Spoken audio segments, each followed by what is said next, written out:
Hello, everyone, from Liam and me. Howdy, everyone. Howdy, Mm, partners and mm. partnerettes and A whoever bit else of is a, there. I'm a bit of a zombie today, Liam. I feel like a bit of a zombie. Yeah, that's okay.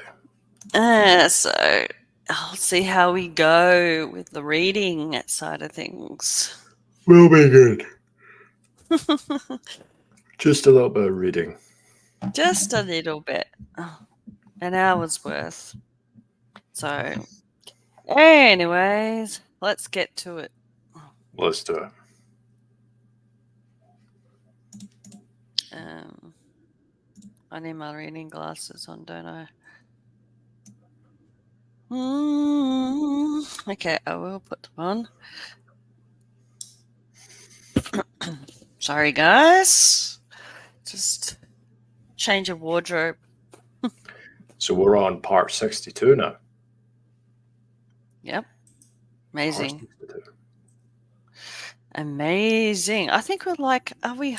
We're not even halfway there yet, I don't think. I I think don't there's think like so. 150 something or something. Do you remember? But anyway. It's around about that anyway. Okay, you're the left side kind of guy, so there you Yep, go. let's do it. So hmm Romans part 62, chapter 8, verses 3 to 9. I think that's it. Okay, I'll just read from the right.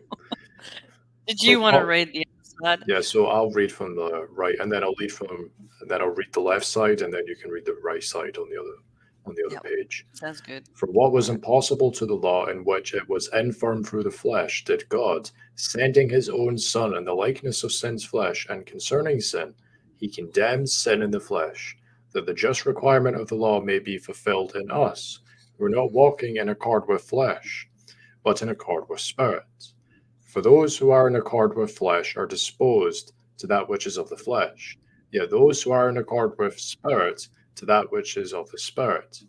For the disposition of the flesh is death, yet the disposition of the spirit is life and peace.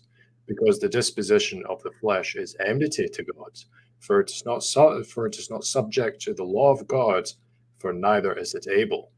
Now those who are in flesh are not able to please God, yet you are not in flesh, but in spirit. This will be that God's Spirit is making his home in you. Now if anyone has not Christ's Spirit, this one is not his. I love the word impossible here. What an ingenious use of a word denoting insurmountable futility. God investigated, God investigated this word 7 times, turned it every which way, and said, yeah, this is a great word. It's the Greek word of adunaton, I think that's how you say it, and the English elements are unable. I don't know how this word escapes those who insist on posting the Ten Commandments in churches and in public buildings. Pastor, do the Ten Commandments. Person, but God says it's impossible. I'm unable. Pastor, try. What was impossible to the law, in which it was infirm through the flesh, did God. What exactly is it was that was impossible to the law? The taking away of sin. Was there something wrong with the law? No. The law was and is holy, just, and good. And you can see that in Romans chapter 7, verse 12. The law was infirm only through the flesh. We covered this in Romans chapter 7. Flesh can't do law. Pinch your arm. The stuff that comes up between your fingers with hair on it, that's flesh. If stuff's up, if stuff comes up between your fingers with hair on it, then you can't do law. The next time someone suggests to you that you ought to at least be attempting to obey the Ten Commandments, pinch your arm. Show this person the bunched up stuff with hair on it. Look the person in the eye and say, oops, sorry. Say this in a very sad and a matter of fact way. What's the problem? The problem is sin. Flesh, as presently construed, is helpless against sin. This is why Christ's sacrifice concerns sin, and it is why Romans is about sin. Look at verse 3. This thing that God did with his Son was concerning sin. See? I'm not making any of this up. The thing that God did with his son, what wasn't directly concerning you, it was concerning sin. And Jesus didn't battle you and me on the cross. So stop feeling guilty as though you put him on the cross, because you didn't. The priests always told me when I was a kid, you put Jesus on the cross. And I said, no, I didn't. I was playing in my sandbox. You're not that mean, and neither am I, to put Jesus on the cross. I can't even kill a roach. Sin put him there. He battled, not you, but the power that vexes you. Did you make yourself a sinner? You were born mortal, and thus you sin. Mortality, what wasn't your idea either, so Stop feeling bad that you're weak. Mortal people are weak, and there is no way around that until resurrection. Sin means to miss the mark. Missing the mark is the opposite of hitting the mark. Hitting the mark is righteousness. The root word in righteousness is right, and it means not being wrong, and wrong means not making a mistake. Making any kind of mistake, therefore, is unrighteousness and thus sin. So stop making mistakes. So that was a joke. Mona Bologna. God presented the law to Israel as a way to become righteous. He knew all along that no Israelite nor anyone else could become righteous through law.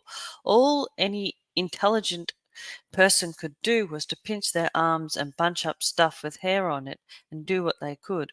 But Israel had to learn through practical experience of the inability of pinched up stuff with hair on it to subject itself to the law of God. Verse 7. Israel still hasn't learned. The people who continue to put up the Ten Commandments haven't learned either. Israel had an excuse, but Christians don't. Israel wasn't told, but Christians have been told in their own Bibles that they take with them to Bible studies. They have the spiritual IQ of Balaam's ass. Wait, Balaam's ass was smart. That animal had an amazing intelligent quotient. If only the Ten Commandment people, I wish there were only 10 of them, would put up the Ten Commandments in the spirit of the Mona Lisa, then all would be fine. Here's this impossibly great painting. It's a masterpiece. Look at it for as long as you want. Then get the picture? No, then the. get the hell out of here. No, you can't take it home. No, you can't touch it. No, you can't even take a picture of it. No, we're not even going to let you go within a foot of it. No, you can't even touch the glass that's in front of it. And if any of you even try that, someone will pull a gun on you. Instead, they want you to handle the Mona Lisa and roll it up and take it home and put it on your refrigerator. Stick her up there next to your old Farrah Fawcett poster, whatever you want. Jump into the painting Mary Poppins style and ask Lisa Del Giocondo out for a date.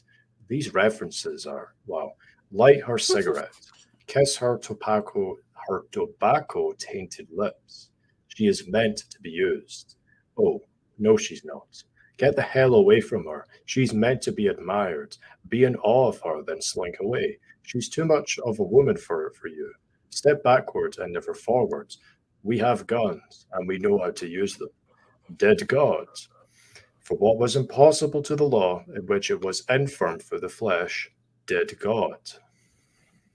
The words "did God" were some of the first words I circled in my Concordant Literal New Testament. This occurred sometime in 1986 when this Bible got shipped to me from California. These two words are two of the most important words in the entire scripture and certainly in Paul's letters. I don't know why I had never seen them before. They are merely two words of three letters each, but they change everything. Why had no one ever pointed them out to me? Why were the nuns and priests still bothering me about my sin? Why did my mum keep insisting that we all go to Mass? The answer was sin. But something had happened with sin. Hadn't anyone read this? Someone named God did something about sin. I left the Catholic religion at age 18, suspecting that something was up. I didn't read these words until age 27. From this time forward, I pointed them out to everyone else. I transposed them, though. I like to say that God did something. I thought that this did God business was just another example of Paul writing awkwardly. That's fun. Well, Okay, cool. maybe I've been wrong about this train spotting. Maybe Paul was not dyslexic. Now I think that he meant with clear vision to lead with the verb. Good Lord, I see it now. Live as I write. I apologize to Paul. After 30 years, I see that we need a verb quickly here and smack in the face. God doing this or that thing has become as commonplace to us as God created the heavens and the earth. Yeah, thanks, Liam. How could we possibly yawn at such a statement? Yet we do. Any time the name God comes before a verb, we go a little numb. Forget the predicate. God is doing something. Well, of course. Why shouldn't he? He does everything. He's God. But now here comes Paul putting what God does first. This is singular, startling. Uh, yeah, startling, unexpected, inspired. It's also the inspired order of the Greek. The verb comes first. The concordant version is faithful to this. Leading up to the first of two three-letter words, we had the word impossible and the phrase infirm through the flesh. Obviously, people have been trying to do something to warrant such announcements. Excuse me. Human effort underlies this context, fueling it. The word impossible comes on the heels of centuries of human sweat. You hand someone an unsolvable puzzle and you watch them suffer for 30 minutes until you finally say, hey, relax, it's impossible. Or someone tries to run a 3-minute mile. Off they go, full of confidence. You stop them on the track after one 60-second lap with a glass of lemonade and say, stop, sit down, it can't be done. Same with infirm through the flesh. It's an anthem for giving up. It's the towel. Who isn't in flesh? There, you're doomed. You're allowed to point this out to anyone as the source of the problem. You're to give them the arm pinch trick and the accompanying sorrowful statement, oops, sorry.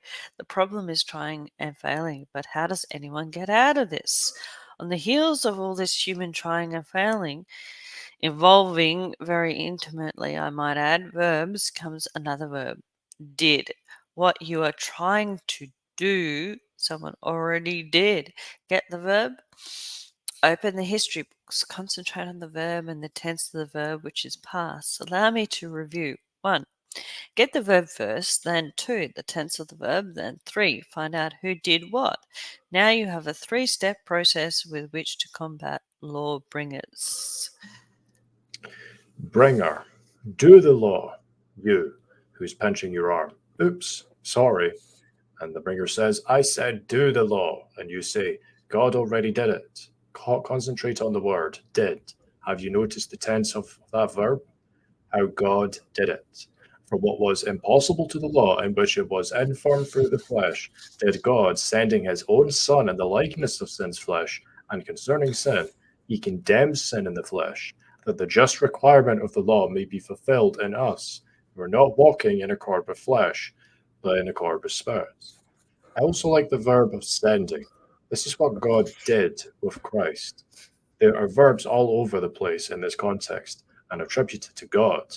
What are we doing in the meantime? Sinning. That's our verb. God sent his own Son to earth to take care of the problem of sin. What happens when your drain is hopelessly clogged? You call a plumbing operation and they send a plumber. Isn't it great to know that someone is coming? You call the plumber establishment and someone says, we're sending a man right over, right or right over. How great to hear these words. These words fill you with peace and joy. Your problems are over. What do you have to do now? Nothing. Just wait for the guy. You can forget totally about the clog. It's not your problem anymore. There's nothing quite like this sense of release. Sex comes close, but no. If you're like me, you've been battling the clog on your own because you want to save money. But no plot plunger works, and no chemicals work. No amount of cussing works. What you've got is a world-class clog. It begins to obsess you. It's just a stupid clog. Or is it?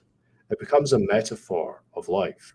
Life is full of clogs, and metaphoric and otherwise. You start to think of the clog as Satan or the offspring of Satan. It's probably your own stupid hair, but that only makes the whole business more insulting and humiliating. Now it's you. Against your own hair that has matted itself into a giant wet ball of old head covering. After hours of effort, it's still oh gosh. After hours of self effort, it's still you against the clog, but the odds shift in favor of the clog. It is possible that the hair has conspired with other foreign elements, such as hard toothpaste. Then you make that blessed telephone call. To heck with the money. You think this is a job for a professional. Then you hear those hallowed words. We're sending a man right over.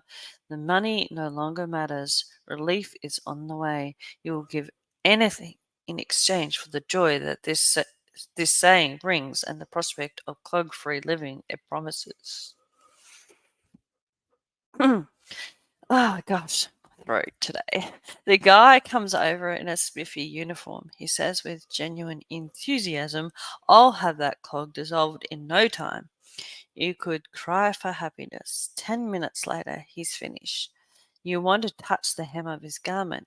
You ask him what you owe, and he says, Nothing. We're running a special today. It's called Grace. Have a nice rest of your life. Jesus in flesh. Jesus came in flesh to do the job against sin because the problem was with sin and sin had attacked flesh. Excuse me, but I'm just going to have to cough or something because You always got to cough at uh, the most inconvenient times. And here's the plumber. He's ready to unfix that clog for you. Uh, the issue of sin has been dealt with by the plumber, and he doesn't look like this. It's the Son of God. He's the plumber. He's already plumbed all the clogs, and it's all been done for you. It's all been done for you, so you don't have to do it yourself. oh, So every I'm time when back. sin just rears its ugly head, just remind yourself that Christ unclogged the clog for you. I had a clog in my throat. All right, I'm ready to do this thing again. Where were we? Okay, I don't even know where I was, Lim. Right Um, at the beginning of Jesus came in the flesh. okay, that's all right then. Jesus in flesh. Jesus came in flesh to do the job against sin because the problem was with sin and sin had attacked flesh. The plumber doesn't come to mow the grass. The problem is with the plumbing. If Jesus had not come in flesh to meet us in the substance of our predicament, then this whole flesh thing would seem like a colossal waste of time and material. The miracle comes when God infuses our flesh with immortal spirit power. What revelational education would there be if God radically changed us before he radically changed us? If we go from human to robot and then to celestial being, what was all the flesh for? If a man is lame, what good is it if Jesus heals his arm? There's nothing wrong. There's nothing wrong with the guy's arm, or what benefit turning the guy's leg into a lamppost before healing it? Heal the leg, for God's sake. Thus, Jesus Christ comes to rescue us as we are in the substance of that of which we are composed. Jesus Christ fights sin by becoming a light brighter than the noonday sun. Again, flesh seems superfluous. I don't know how to say that. We should have been born as light. Since he came concerning sin, he comes in the likeness of sins.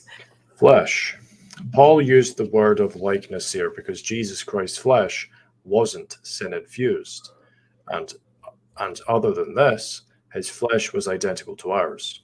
Jesus Christ showed us that the problem was not with flesh, but with sin's flesh. To prove that, he fought sin in flesh. See, there's nothing wrong with flesh because, in the end, flesh beat flesh, all albeit spirit infused flesh. This hasn't been a waste of time after all. You're not way off. You're in the ballpark, just being you. Sin is the problem, and not flesh. Sin infused flesh is the problem. It kind of makes us feel a little better for spending all these years in flesh. It doesn't seem it doesn't seem like such a stupid idea or a giant waste. The miracle of our change will be glory come to flesh, and the memory will be, oh my gosh, this was my flesh. And always it's all about the contrast and years of it. Jesus Christ, sent by God, came here to rescue us in our current estate. The only difference was that he was without sin. He went to a lot of trouble to take flesh, and I admire that. Flesh was not his native garb. What a bold move, gutsy, and and otherwise I couldn't have related to him. I can't relate to a spinning green electron. Without him coming just as we are, only without sin, his work would have looked more like a trick. Who stands a chance against a light bringer than the noonday sun? We know instead that he took away sin by unfathomable trial and suffering. This makes us love him. It could only happen with him in flesh. He fought flesh with flesh, albeit spirit infused flesh. I know that I already said that. If I haven't yet touched the profundity of it, it's not because I haven't tried. He condemns sin in the flesh. This is a strange saying. Does it mean that Jesus Christ condemned sin while he was in the flesh, or that he condemns the sin that abides in the flesh? It's the latter. Sin only lives in the flesh as a figure of speech, but picture it literally, and it will help. It's new creation truth. Pinch your arm again, and now imagine that every freckle and age spot and hair and blemish on your arm represents sin. Or picture microscopic parasites just below the surface of your skin. Now, someone waves a strange light wand with a color of light that's never before seen over your arm, and suddenly all the freckles and blemishes and hairs and age spots just disappear, and all the parasites die. Now, there is nothing but pure and beautiful flesh. That's kind of what that's kind of like what this is. It's kind of like what the new creation is. Don't take this too far. I'm not saying that this same literal material is now able to do the things of God, but In another sense, I am saying that. I'm saying that you are now able to do the things of God because there is a new power source energizing your flesh, spirit. If you actively love someone or if you are patient with someone, it's still your body or skin moving around doing these things. But this body or skin is now energized not by the old infirmity of fear to obey or die, but by the grace brought into your head by spiritual revelation that translates to your flesh. So now, when your flesh does things for God, it operates in the spirit and according to the flesh. So, in a way, the literal flesh can operate both in the metaphorical way against God or in the spirit, depending on your realization of the operation of God and your grasp of the death of the old humanity. The metaphorical flesh referred to here is that old religious desire to please God in the old way, that is human attainment. Oh, sorry, that is human attainment. That's the sin and ugliness of flesh. The wand has removed that. The wand is the death of Christ and the death of the old humanity. And now you still have flesh, but its motivation is now spirit. The motivation is no longer a religious desire to perform for the deity or else, but rather a result of an appreciation of grace and a realization of the full import of Christ's death. Keep in mind that when Jesus was resurrected, he was still flesh and he still had bones. Luke 24:39. It was blood that he lacked. Blood is the corrupting factor in humanity, not flesh. When flesh is finally and fully infused with spirit, we might still call it flesh, but it's cleansed flesh. It has been treated first by a revelation, then by an actual physical change. the just requirement of law without law. He condemns sin in the flesh that the just requirement of the law may be fulfilled in us, who are not walking in accord with flesh, but in accord with spirit. Now that the old humanity has been done away with, Romans chapter 6, verse 6, and we are walking in newness of life, Romans chapter 6, verse 4, we find ourselves doing stuff. We find ourselves enacting fruit of the Spirit, such as peace, love, peace, kindness, patience, and the rest. Oh no, we're loving people. It means that we're doing law, because the law said, love your associate as yourself. How else could we be doing this except law? Not so fast. Remember Romans chapter 2, verse 14. There, the nations are by nature doing that which the law demands. They're not doing it because of law. They're not obeying the Ten Commandments, but simply because they are being left alone by the law. Law, due to flesh, affects the opposite of what its purpose to inspire. Inspire? Yes. Human nature, left alone by law and thus free of micromanagement, can and will do righteous things. Human nature, like flesh, is not evil. It is debilitated by morality. Remove morality, and flesh and human nature will spring back to life like a sponge. This is not the teaching of orthodoxy, which ought to verify for you its veracity. How can human nature be evil if Paul says that the nations, by nature, do that which the law demands? If human nature were evil, it couldn't do anything right. When morality finally does go away, you'll see what I mean in full. We are seeing a preview of this with the announcement of the death of the old humanity. The death of the old humanity is God saying, live as though morality has gone away and has no hold on you.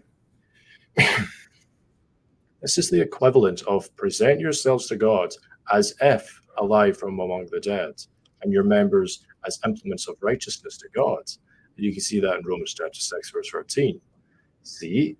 How in the world can your members, that is, your flesh, become implements of righteousness to God? By considering yourself after the Spirit, not the flesh.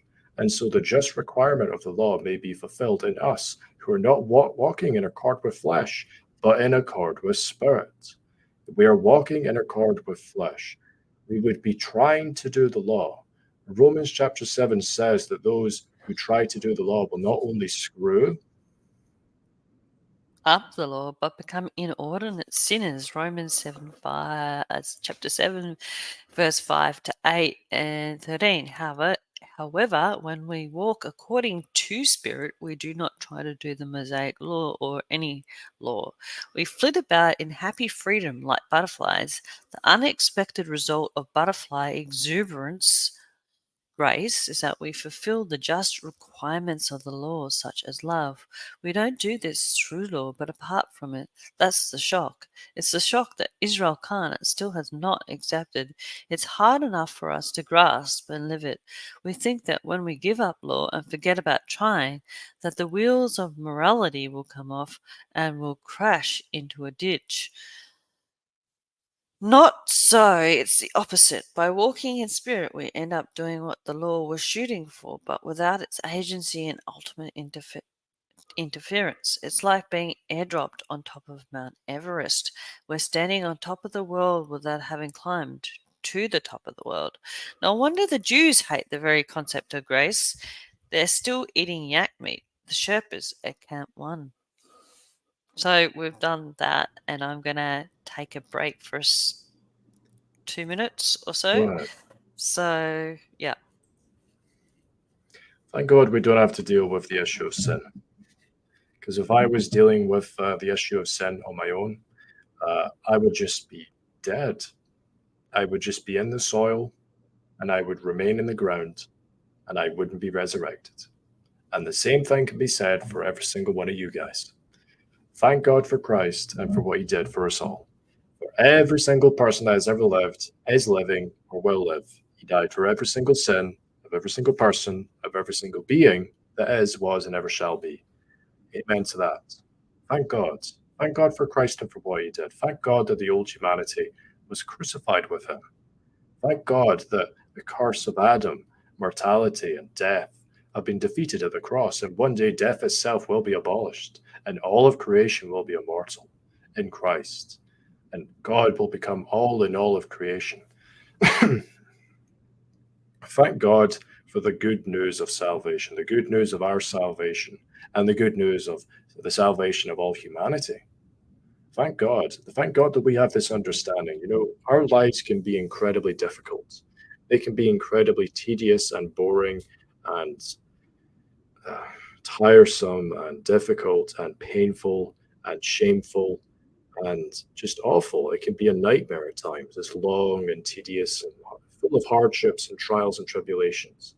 But the one thing that can give us comfort, among the many things that can give us comfort, of course, is just knowing this truth, knowing the truth that God will become all in all.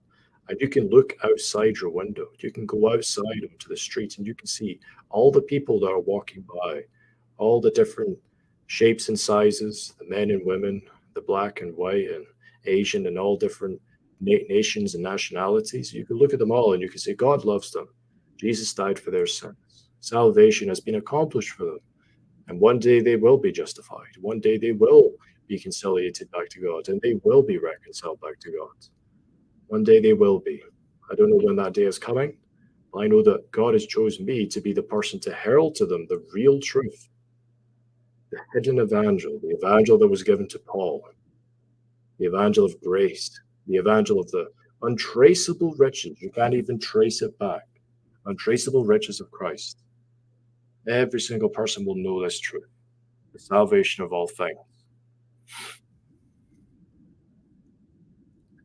If we weren't sinners, He would not have come to free us from sin. Thank God that we are sinners. Yeah, thank God that we're sinners, because if we weren't sinners, then how can we experience His grace? His grace is for unmerited favor. So we have to not, we have to be undeserving of it in order for Him to truly reveal His grace to us, which means we have to Okay, repent first. I'm ready. Let's go. So let's do this next one. Okay, let's make it a little bit bigger. Okay, cool. We should be able to finish this one up because it's only four Yeah, should pages be long. able to. Can't see Let's why do it. not. All right. Romans part 63, chapters 8, verse 5 to 9. The pervasive stare of God. For those who are in accord with flesh are disposed to that which is of the flesh, yet those who are in accord with spirit to that which is of the spirit.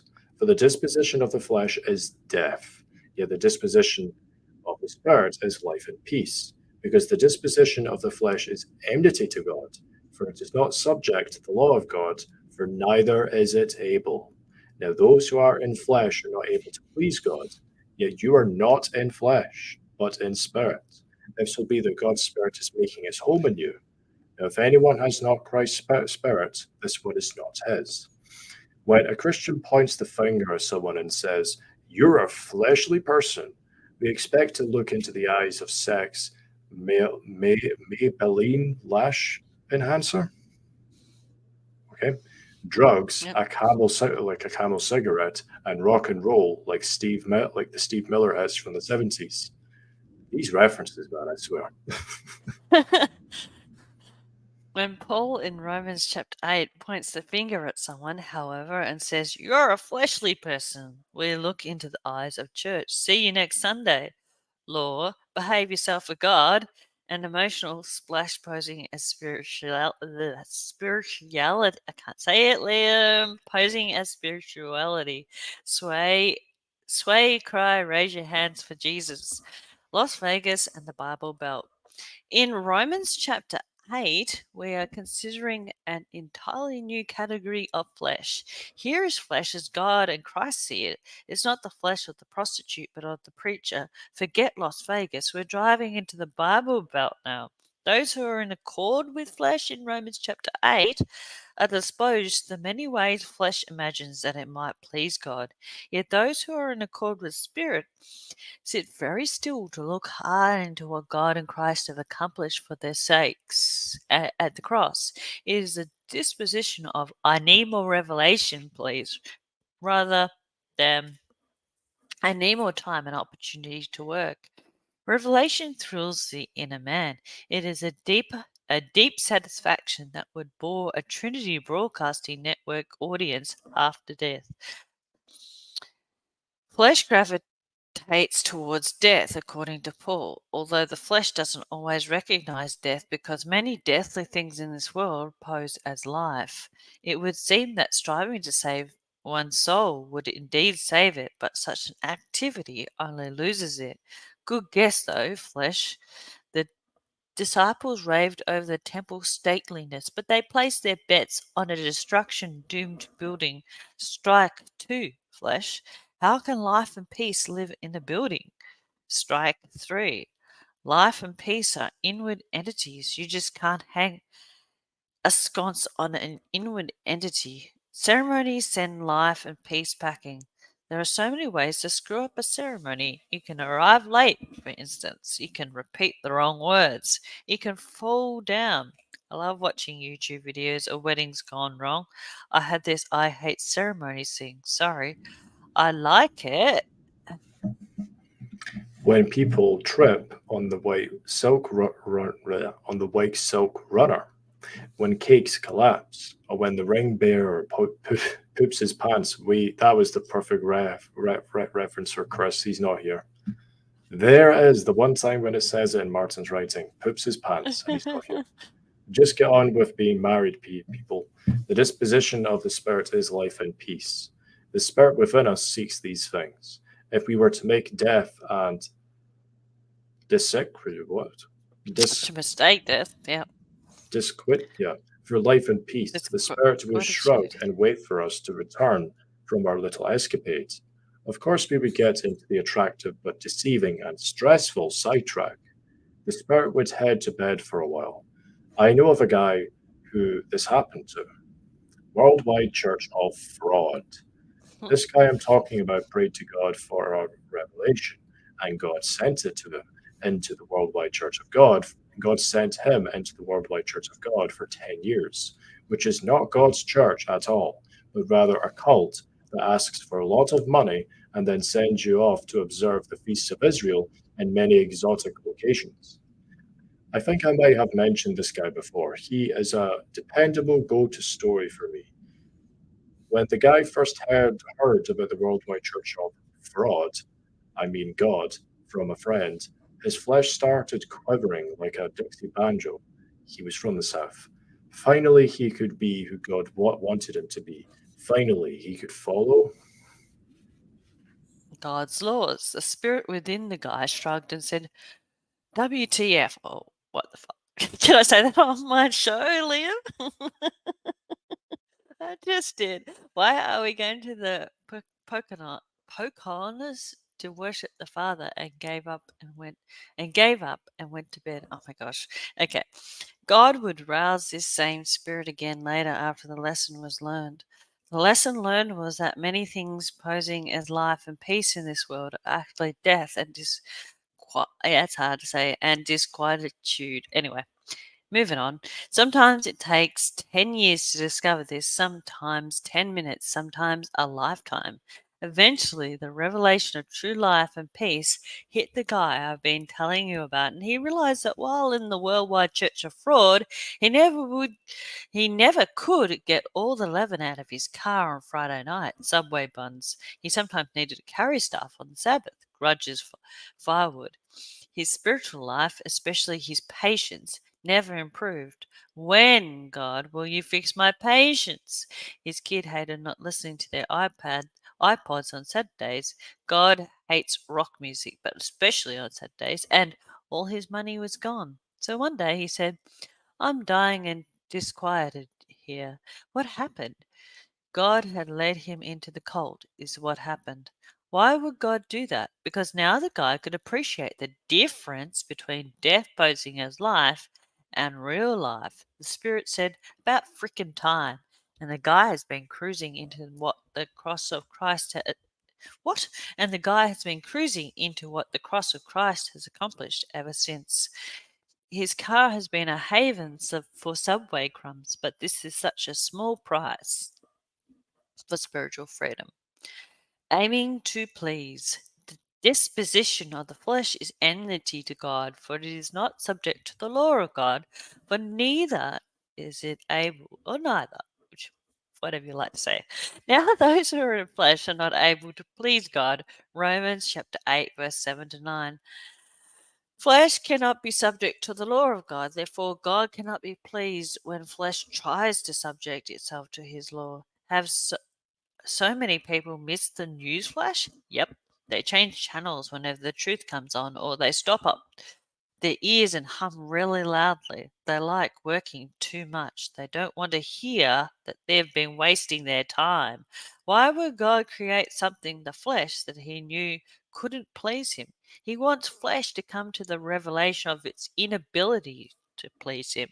Flesh can't come to a revelation like this unless it has something to come to a revelation from. Enmity to God is a verb phrase corresponding to the noun phrase enemies of God. What or who do you think of when you hear the phrase enemies of God? I. I think of the militant Muslims who think they're serving God by burning people alive and crucifying children. It is something in the water. But who are in fact serving a false deity and distancing themselves from the one and only. But if there is one thing we are learning in Romans chapter 8, it is that we must expand our understanding of what creates such one sided distance between seekers and God.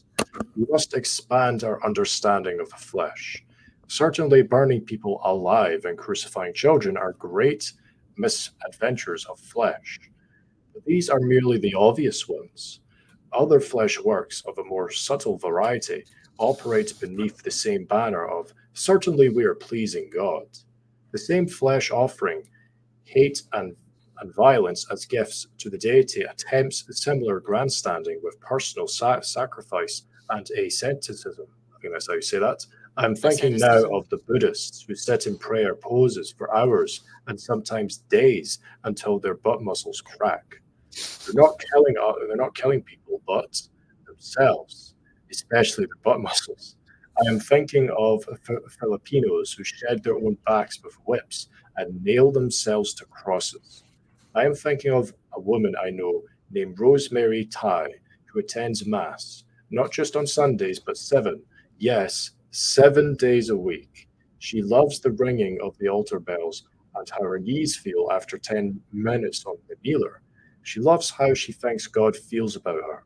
I am thinking of my friend David Roy, who's sitting in a corner of his bedroom, who's praying 3 times a day. What was that? 6. 6. Noon and 6. Hoping for God to notice his consistency. He wonders why others can't get into the habit. Other people are too lazy, he tells me. Do you see what's happening? How did we go from crucifying children in Baghdad to observing prayer sessions in Boston? Nailing teenagers to a cross is but the opening line in a long category of works undertaken by human flesh hoping to please God. This same God, however, could never be more pleased than he already is with his Son, Jesus Christ. The only thing now that displeases God is the all out effort to please him. God's private love fest. If I may congratulate myself here, this is a great point. God is staring at Christ. It is a pervasive stare. God is infatuated with his Son. Who did more to please him? Us or Jesus? Let me draw up our respective deeds on a graph and get back with you. Jesus Christ obeyed his Father's will to the bitter end against ridiculous opposition. He could have sinned 1,000 times, but didn't do it once. Satan tempted him with fleshly commodities and earthly kingdoms, yet Jesus turned up his nose at all of it, saying that he preferred every word emerging from the mouth of God. That moved that moved the heart of the Father. Then came the Garden of Gethsemane. Here was a rock, blood, tears, desperate pleas, and one last opportunity to escape the plan. Jesus Christ set forth his case, but he unfortunately ended everything with Not my will, but yours be done. And that was the ball game. He went forward with the nightmare because it was what God wanted. God knew that the ends would justify the means. Then came the cross. which was the worst thing that anyone has ever endured, because not only was Jesus Christ nailed to a post, naked, having been scourged with bone tipped whips, but his sacrificial self was mocked by the church leaders while Satan celebrated his triumph.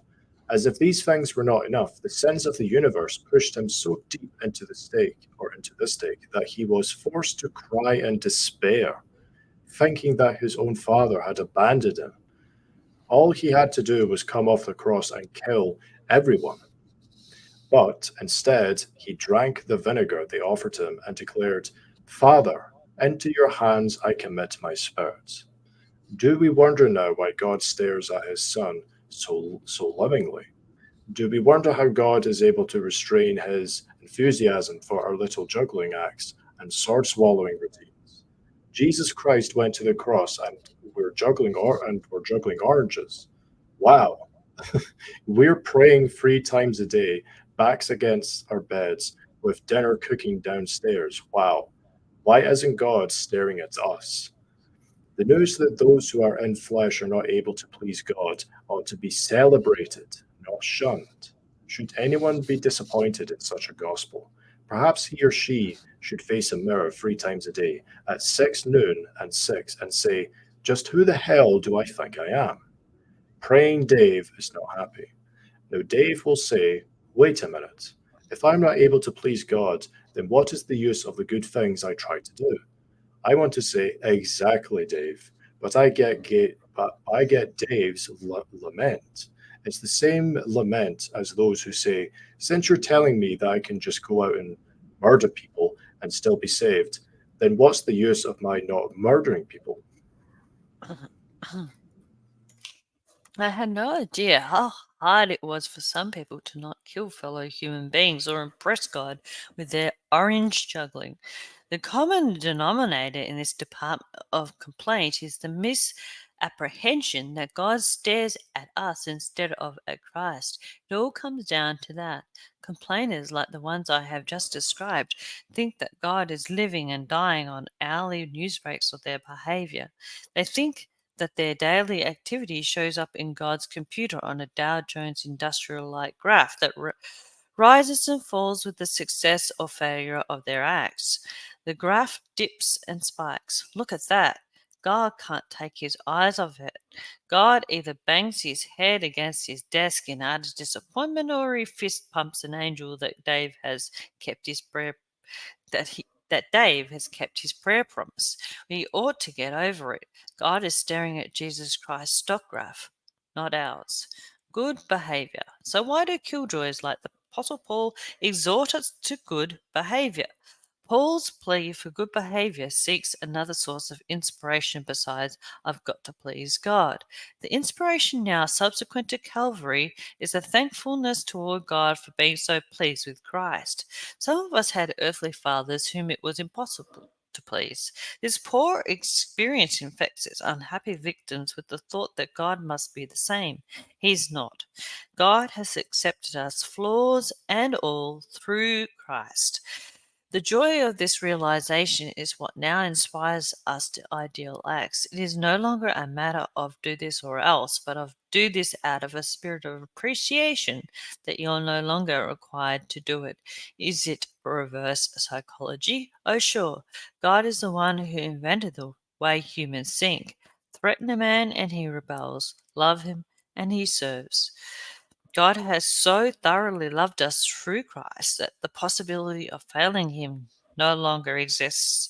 Knowing this, we walk with confidence. Some of us even dance down the long, winding roads of life. What do you know? We become better people. God will take His eyes from Christ to see such happy displays. Besides Christ, nothing pleases God more than thankful hearts. MZ. Amen to that. That is a great 2 little articles that we read. To anyone that's new here, if you want to read his articles on Romans, and he's got a bunch of other ones too, If you just go into Google or just go into any of your internet browsers there and type in martinzender.com, Mm-hmm. martinzender.com. Just type in that and it'll be the first thing that pops up. Mm-hmm. And there'll be a section on his website where you can look at his articles and you can read all of the Roman series for yourself. There's the Roman series, there's a bunch of stuff that he's done. There's literally hundreds of Oops. articles, just like that one. They're not too long, they're very concise and impactful, and they're easy to understand. You know, you don't have to be a scholar to understand it. It's very short and easy to read. Okay, so I'm going to put up the link and we'll be here for 10 minutes in after chats. If anybody wants to come in, come on in and talk to us for a little while. Very Yeah, short I'll time, be but here for 10 minutes and then I'm yeah, going to go to 10 bed minutes. That's all we got. because my beard needs the beauty rest. Your beard does? Okay. That's how it grows. All right. So, thank you for tuning in. Love, grace, and Love, peace peace, from and peace to you all. Australia and You guys are Scotland. awesome. All right. See ya later, And eggs do alligators. not belong on pizza.